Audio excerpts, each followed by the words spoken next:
बिस्मिल्लाहिर्रहमानिर्रहीम। तमाम सुनने वालों को मेरा सलाम। मैं हूं उस्मान खान। उम्मीद करते हैं कि आप खैर आफियत से होंगे और जहां भी होंगे अपने अहले खाना समेत खुश भी होंगे और महफूज भी। आज के व्लॉग में हम डेवलपमेंट्स पे बात करेंगे। पाकिस्तान का अगला वज़ीर आज़म कौन होगा। पाकिस्तान के अगले वज़ीर आज़म का नाम फाइनल हो चुका है, जिसके नाम के बारे में हम इस व्लॉग में आपको बताएंगे। और एक और अहम खबर, पाकिस्तान तहरीक इंसाफ के खिलाफ, पाकिस्तान तहरीक इंसाफ के चेयरमैन इमरान खान के खिलाफ मिलिट्री कोर्ट्स में मुकदमा चलाने का फैसला कर लिया गया है। इस पर यूनाइटेड नेशंस की जानिब से एक अहम स्टेटमेंट आई है जो कि बहुत अहमियत की हामिल है, तो उस पर भी हम आज डिस्कशन करेंगे। पहले मैं आपको नाज़रीन कराम बताता चलूँ कि मिलिट्री कोर्ट्स और सिविलियन कोर्ट्स में क्या फ़र्क है।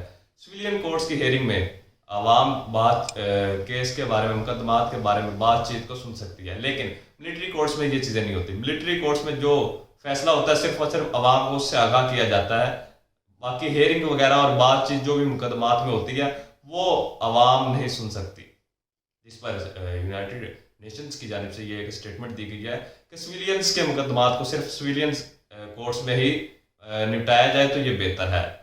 सिविलियंस के मामलात को मिलिट्री कोर्ट्स में नहीं लेके जाना चाहिए। तो अब इसमें देखना है कि पाकिस्तान तहरीक इंसाफ ने सुप्रीम कोर्ट में इस पर एक अपनी दरख्वास्त भी दायर कर रखी है, तो जिस पे उन्होंने कहा है कि मुकदमात को सिविलियन कोर्ट में ही निपटाया जाए। तो अब देखना यह है कि इस पर क्या फ़ैसला आता है, सुप्रीम कोर्ट इस पर क्या अपने दिमाग देती है।